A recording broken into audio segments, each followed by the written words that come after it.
నమస్తే, welcome to mega 9 TV.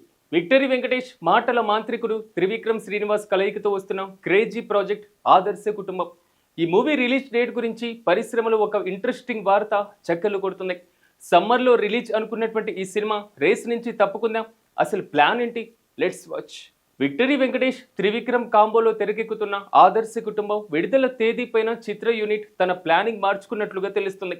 నిజానికి ఈ చిత్రాన్ని వచ్చే ఏడాది వేసవిలో విడుదల చేయాలని భావించినప్పటికీ తాజా సమాచారం ప్రకారం ఈ మూవీని దసరా పండుగ సీజన్కు వాయిదా వేసేటువంటి ఆలోచనలో మేకర్స్ ఉన్నారట.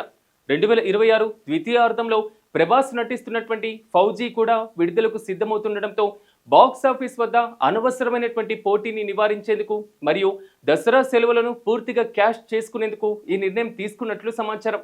నువ్వు నాకు నచ్చావు, మల్లేశ్వరి వంటి క్లాసిక్ సినిమాలకు రైటర్గా పనిచేసిన త్రివిక్రమ్ చాలా కాలం తర్వాత వెంకీని డైరెక్ట్ చేస్తుండటంతో ఫ్యాన్స్లో భారీగా అంచనాలున్నాయి. కేజీఎఫ్ ఫ్రేమ్ శ్రీనిధి శెట్టి హీరోయిన్గా నటిస్తున్న ఈ చిత్రానికి హర్షవర్ధన్ రామేశ్వర్ సంగీతం అందిస్తున్నారు. హారిక అండ్ హాసిని బ్యానర్పై వస్తున్నటువంటి ఈ క్లీన్ ఫ్యామిలీ ఎంటర్టైనర్ అక్టోబర్లో థియేటర్లలో సందడి చేసే అవకాశం ఉంది.